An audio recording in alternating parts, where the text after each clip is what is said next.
Hello, everyone. Mr. Minix, my name. Math is my game. And this morning, um, right off the bat, I see a typo in my notes, a typographical error. Adding fractions with common denominators. I don't know what a denominator is. Is that something that makes pants? Wow. Common denominators. That looks better. Adding fractions with common denominators. Today in this lesson, what we'll be looking at, in my Algebra 2 class, we're actually taking time out of class to look at fractions. And the reason we're looking at fractions is they come up in Chapter 4, they come up again in Chapter 5, they'll come up again in Chapter 6, and in Chapter 7, and in Chapter 8. They're all throughout the class. So we're looking at fractions, and today we're adding fractions with common denominators. Common denominators. All right. So whenever you do this, it's real simple. These are the easy kind. If the denominators are the same, all you got to do is add the numerators and the denominator will remain the same. So a common mistake is that people want to double the denominator or something like that. You don't. The denominator stays what the denominator is. I kind of think of these as combining like terms. These remind me of combining like terms. Think about it. If you had 7x plus 2y plus 3x, you would end up with 10x plus 2y because, your terms with your like terms, like these two, could be combined and you'd have 10x plus 2y. So anyway, adding these terms with common denominators, it reminds me of adding terms that are alike. So let's just look at one. So I put these up using a word processor, and Microsoft Word apparently thought that there was a grammatical error with 3/5 plus 1/5. Even Word hates fractions. Algebra students hate fractions. Your 6th grade teacher hates fractions because they told you to get a calculator, and Microsoft Word hates fractions. But anyway, we're looking at 3/5 plus 1/5. So 3/5 plus 1/5, according to this algorithm, this procedure, the denominator is going to stay the same. So the answer is going to be something over 5, and we just add the numerators. So it's 3 plus 1 all over 5, or what's our answer here? 4 over 5. What do we think about that? That's pretty straightforward, right? Cool beans. So 11/11ths plus 9/11ths. So according to the procedure, this is going to be 11 plus 9 all over 11. And what is 11 plus 9? 20 most of the time. So that's 20 divided by 11. And some people really, really hate improper fractions. I don't know why. Improper fractions are terrific. I love them. If you wanted to make that a mixed number, you could. As a mixed number, that would be 1 and 9/11ths. Which, if we went back to the beginning, if we go back to this, we can. I hope we can clearly see that it is 1 and 9/11ths, right? 1 plus 9/11ths, because 11/11ths is 1. All right. So in most math classes and most lessons that I have, you know what happens. We start off with something really easy. And then what? It goes from really easy to, oh my gosh, what just happened? So let's see. Oh, why are we talking about LCDs first? Well, because we need to talk about LCDs. I'm glad that I reminded myself about this. LCDs, the LCD, or the least common denominator of a pair or a set of fractions, is the least common multiple of the denominators of each fraction. That sounds like a complicated definition. It's not that bad.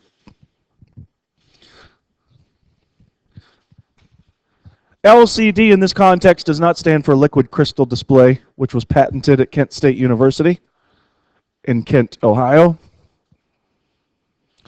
But we're talking about least common denominators, the least common multiple of the denominators. So, being a math teacher, I get phone calls all the time from 6th grade students' parents.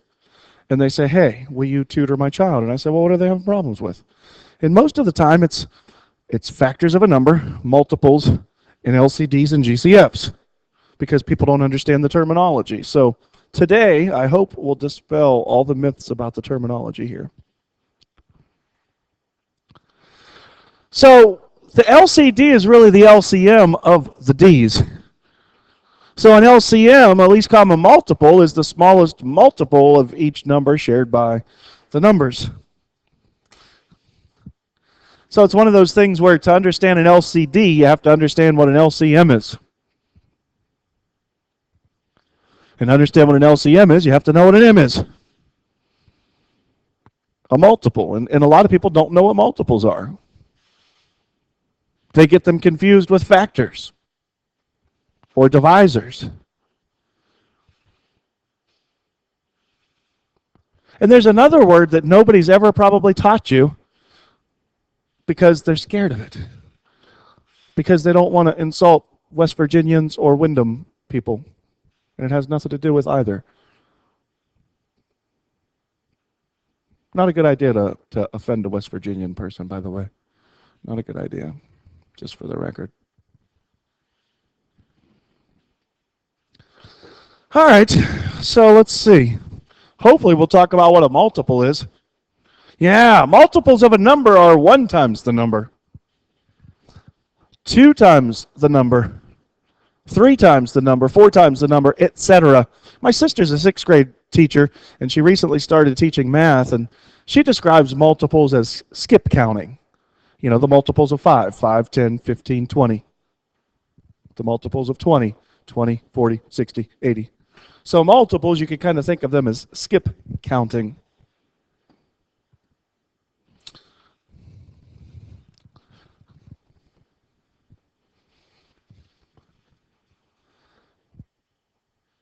So finding LCMs and LCDs, it's really not that bad with some numbers, but with other numbers it's difficult, and there is a reason that it's imperative that you use the LCD.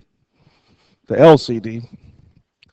So if we look at the numbers 2 and 3, and we wanted to find the least common multiple of 2 and 3, just about everybody on planet Earth could do this, and most people would do what their 6th grade teacher says, and please don't ever think that I'm insulting your 6th grade teacher. They did a fine job. Okay, but they didn't go to school for 6 years and take 31 math classes to do their job. Your 6th grade teacher probably told you, well, to find an LCM, you just multiply the numbers together.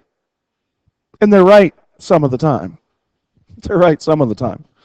So in this case, we could just multiply 2 and 3 together and get 6, and that's the LCM.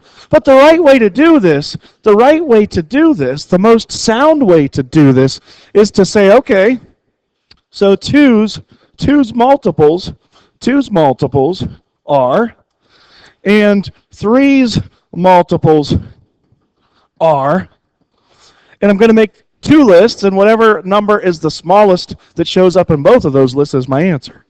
So 2's multiples are 8 and 10 and 12 and 6 and 4 and 2. So those are 2's multiples. And 3's multiples, there's also a 12 and 3. And there's also there's a 9 in it, and there's also a 6 in it, and there's also a 3 in it. So the least common multiple, that didn't work as smoothly as I was hoping. Boy, that was really bad. It just goes from bad to worse. What happened to the 3 and the 6 and the 9? Why did they get all...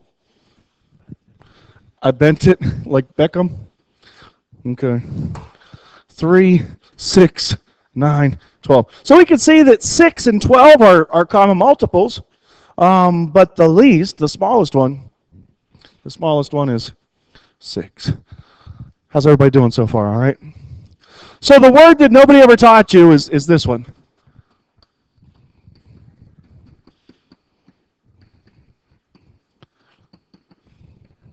You ever hear that? I might have mentioned it in this class one time. Anybody have any idea what that means?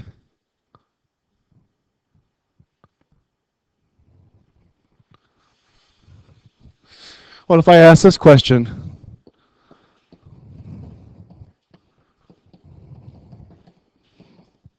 Are 20 and 30 relatively prime?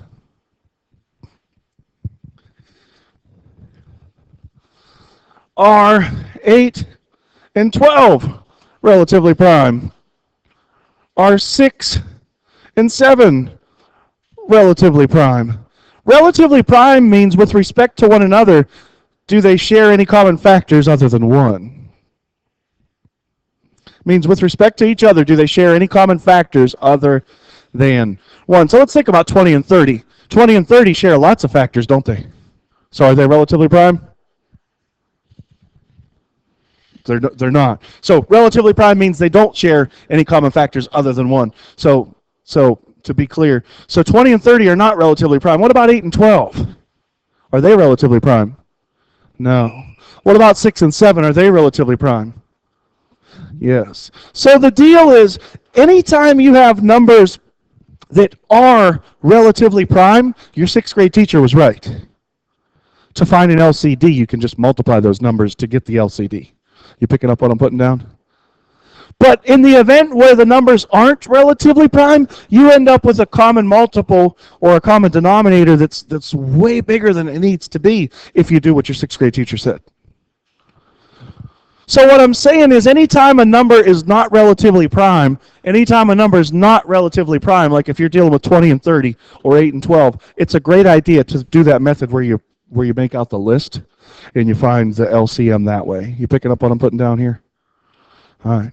So let's go back and let's try to find the LCM of 8 and 12. Let's try to find the LCM of 8 and 12.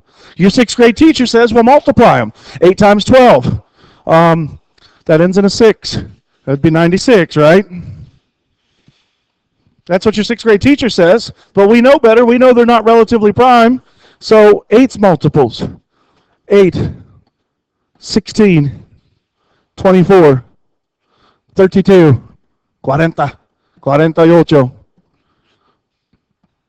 56, 64, 72, 80, 88, 96.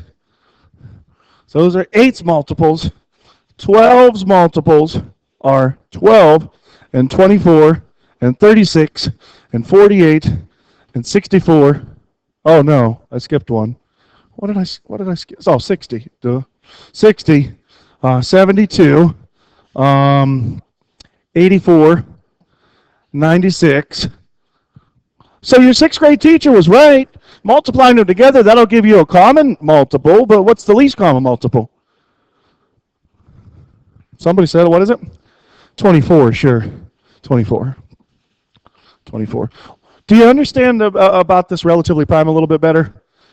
Like I said, I'm not down in your 6th grade teacher, but I am telling you that using this list method is much more effective at finding an LCM. Okay. So the reason that you're going to have to be able to find an LCM is so that you can find an LCD. Suppose you had to take 3/20ths and add that to 7/30ths.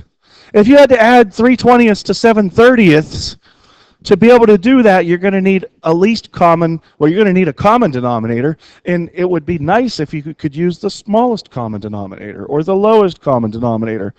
So what this question is really asking is, okay, hotshot, the question is really saying, what's the LCM of 20 and 30?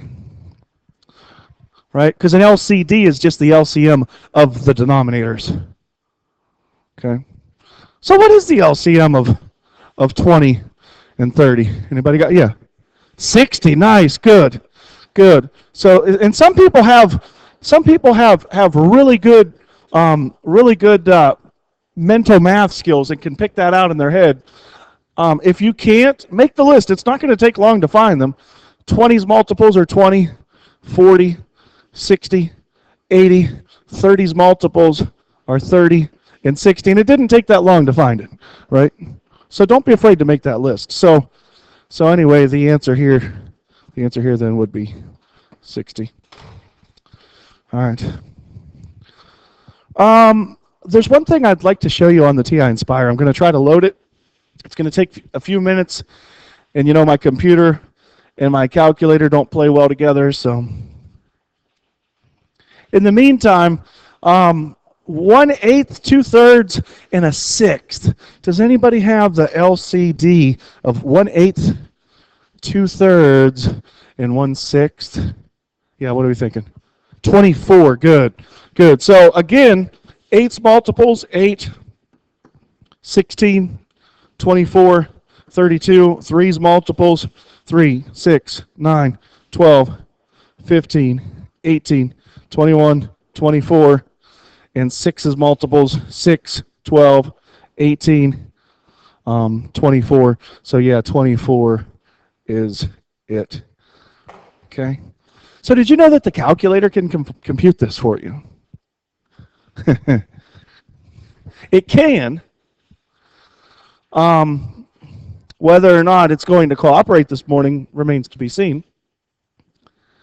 See at the bottom of the page it says practice. I think we're probably good on this idea once the calculator decides to load. And I know it took a lot of development to get up to this point, and there's one other big idea that we need to really develop. And once you see it, it's going to make perfect sense, and you'll be adding fractions like a boss. So in the meantime, I'd like to give a shout out to the future Mr. Minnick. He's probably sitting in the back of the room. Asleep? No, he wouldn't do that. Grading papers? He might do that. Taking notes? He might do that also. I know that he's really wishing that this calculator would load. So from a calculator page, what you could do is actually type LCD. No. LCM.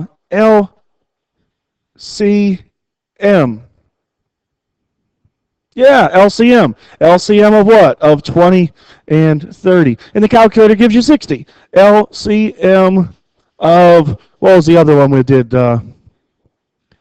Which one? 8 and 12. Thank you. Good looking out.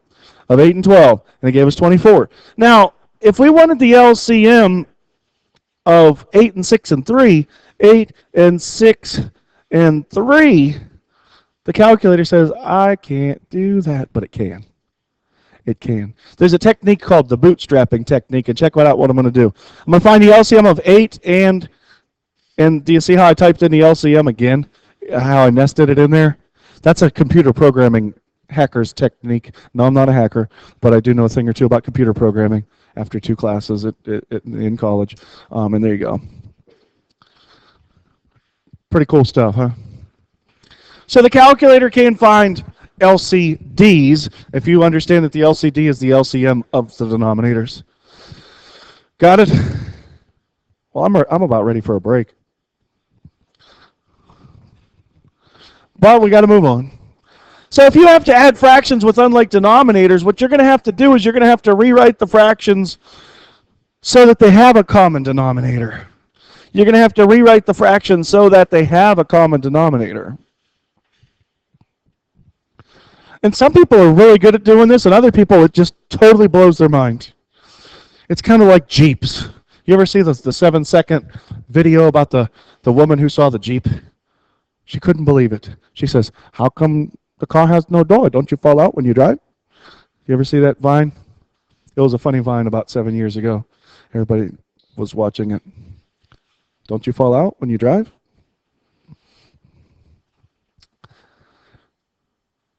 So, I guess the trick is being able to see this, so being able to see 2/3 as several equivalent fractions without seeing it. 2/3 is the same as 4/6, right? And it's the same as 6/9, right? And it would be the same as 10/15, right? Well, not a lot of people can see that all the time. It's the same thing as 10/15. So what has to happen on one like this first one, let's just take this on a new page. 7/8 plus 3/4. 7/8. 7/8 plus 3/4. Our denominators have to be el mismo, and they're not el mismo. So what we need to do is rewrite the fractions, either one or the other, in this case, that one, so that the denominators are the same. So what's that 3/4? What's that need to be rewritten as? It'd be 6/8. It'd be 6/8. So if we rewrote that as 6/8, now this problem is really easy, right? What's it going to be then? So it'd be how many eighths?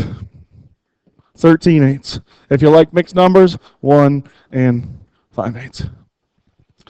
So how on earth can we go from 3/4 to 6/8? How'd that happen? A miracle? Magic? It is magic. You know what you'd have to do?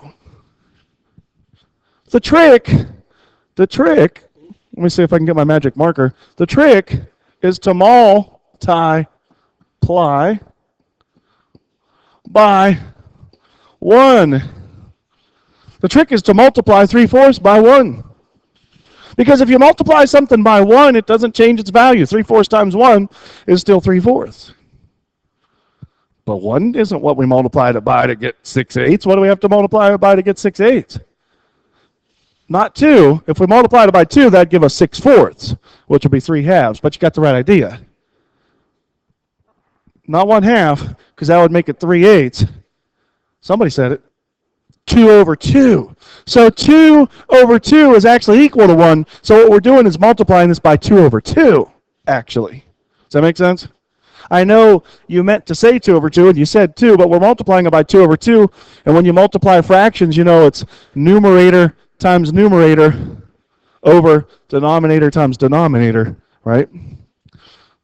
So if we multiply 3/4 by 2/2, the numerator becomes that 6. The denominator becomes that 8. Do you remember doing this stuff now? I hope. Kind of, a little bit. All right. All right. So let's go back and pick up this next one. 31/32 plus 1/16. So we want our denominators to be the same. So which fraction are we going to have to multiply in by what?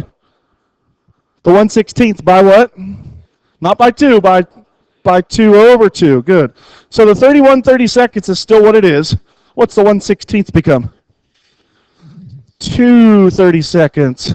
2/32. So then what's our answer going to be? 33/32 or 1 and 1/32, right? You getting the hang of this, I hope, a little bit? Because I'll be honest with you, if you get addition, subtraction's the same thing. So let's look at this last one here. Oh man, 4 and 5, dagnabbit. 1/4 and 2/5. Oh gosh. I have to multiply both by something here. But 20 is going to be my LCD. So if you have a thought bubble going on this one, you're probably thinking to yourself, my LCD is the LCM of 4 and 5, which is 20. So I know I want this to be something over 20 plus something else over 20.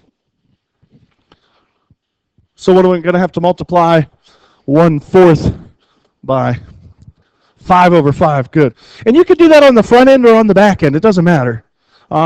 Sometimes you might have more room on the front end of the first one. So that's going to give you how many 20ths for 1/4? 5 20ths. And then what am I multiplying 2/5 by? 4/4. And again, depending on where you have the room for that. So how many 20ths is that? 8 20ths. Cool beans. So my answer then would be what?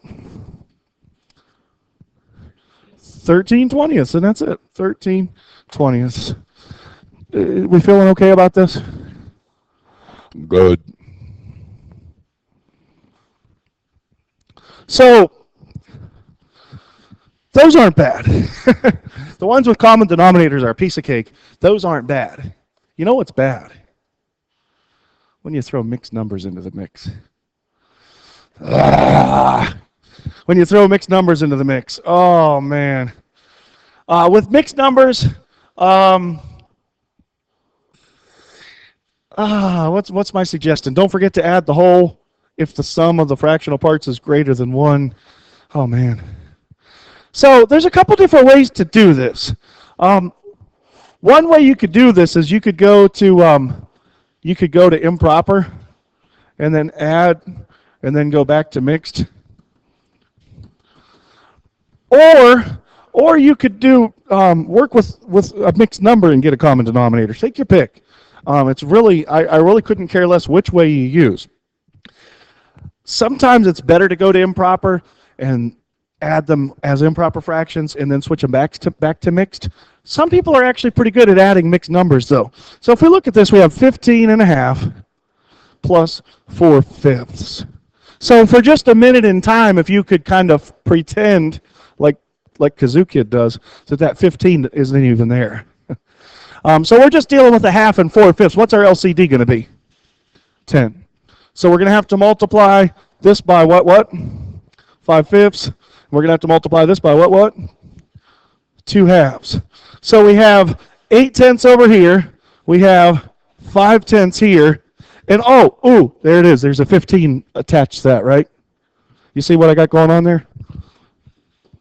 Okay, so we got 15 and 5/10 plus 8/10. So what's our answer here going to be? Well, it's kind of messed up. It's 15 and 13/10. But, kind of like I had a thought bubble before, I'm thinking to myself, 13/10. Dude, that doesn't even make any sense. My thought bubble should be over here, but 13/10.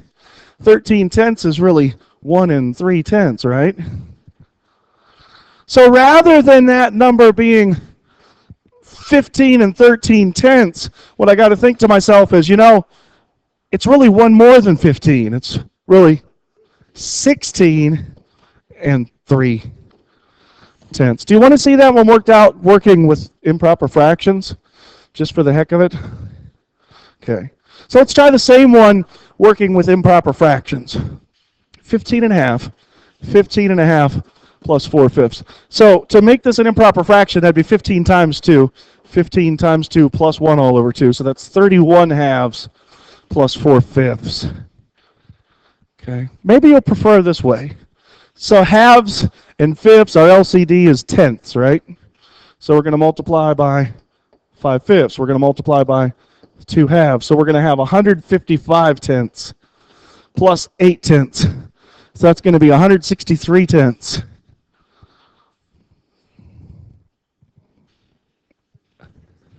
Yeah, and 10 goes into 163. That's 1, that's a 10, that's a 6, that's a 3, that's a 6. So that's what, 16?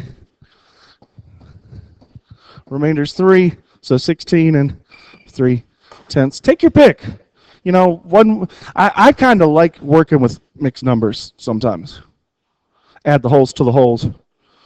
Okay. So there's really only one more thing we got to go over today, and that's borrowing. Has anybody ever had to borrow? That's how they say it in West Virginia. You go to your neighbor's house and you borrow a cup of sugar and a couple eggs. Borrow. So we need to look at borrowing. Ordering fractions is a skill that I'd like you to have. On the take-home test, you're going to have to order fractions. My suggestion is to convert fractions over to a decimal if you can, or maybe to get the denominators the same, because you're going to have to order fractions. I might ask you to write fractions in descending or ascending order. I might say, okay, 7/8, 15 16ths, 30, 31st. Write those fractions in descending order. Write those fractions in descending order from biggest to smallest. So what would the biggest fraction there be? In descending order, what would the biggest one be?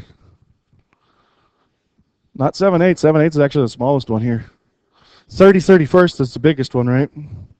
Because it's closest to 1. And then 15 16ths.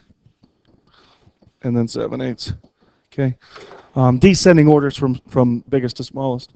All right, so subtracting fractions. I really want to try an example where we have to borrow. Ooh.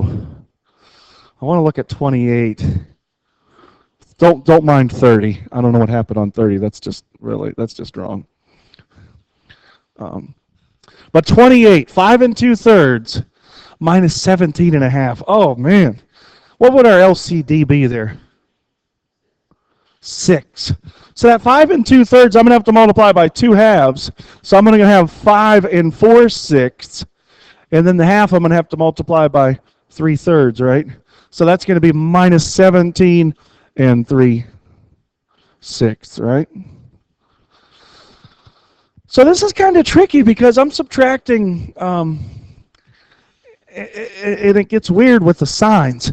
Sometimes with subtracting, I like to switch the numbers around and subtract the smaller number from the bigger number and then throw the sign at it, if that makes sense. So let's think about the difference between, so what I'm going to think about this as, I'm going to think of this in my thought bubble. Now I've had a lot of these thought bubbles today. I'm going to think of this as 17 3/6 minus 5 4/6. You see what I got going on there? And I know my answer is going to be negative. I know my answer, whatever it is going to be negative. Because if you do this the other way, you're probably going to miss this one. Well, the problem is, if I look at these, I don't have enough sixths in 17 3/6 to subtract the 4/6 from it, do I? So what I'm going to have to do is called borrowing. So rather than that being 17 3/6, rather that being 17 3/6, that's really 16 and 6/6, which is 17, and then it's another 3/6. So this is really 16 9/6. Yeah, it's really 16 9/6 because this 17 is really 16 plus 6/6, and then plus this 3 more 6. So it's really 16 9/6 minus 5 4/6. So my answer, 16 minus 5 is 11. 9/6 minus 4/6 is 5/6, and the answer is negative 11 5/6. Well, if you had subtracted that the way I wrote it, you probably would have got something different. Because 5 minus 17 is negative 12, right? And 4/6 minus 3/6 is a sixth. So you would have got negative 12 and a sixth. And your answer would have been wrong. Just to kind of confirm that our answer is right. I know 5/6 is 0.833 as a decimal. So that's 5 2/3. So that's 5 2/3 minus 17 and a half. Minus 17 and a half. Negative 71 sixths, or negative 11 5/6. Okay. So what do you think about that borrowing idea? I know it's something you probably haven't seen in a while. We'll try another example of that. Let's take a quick look at 30. What happens with the first two fractions? With the first two fractions in 30? They cancel, right? So the first two cancel, so what's the answer to 30? Just negative 6/13, right? Okay. So let's try one more where you have to borrow. Let's try 6 1/7 minus 2 8. No, 2 9/14. So what's my LCD going to be? 14. So I'm going to multiply by 2 halves. So that's 6 2/14 minus 2 9/14. But I don't have enough 14s here to subtract those 14s, right? So I got to borrow, and that 6 is going to become 5, and that 2/14. This is where people mess this up. How many 14s is that going to be? 16. Good. It's going to be 16/14 minus 2 9/14. So then I subtract the whole parts. 5 minus 2 is going to give me a 3. And then 16/14 minus 9/14 would be 7/14. And I could go ahead and reduce that. So that's going to be 3 1/2. What do you think? Got the idea? Cool beans. That's it. It's been real. It's been fun. I hope you learned something from this today, and I hope that everybody does well on the worksheet. Good.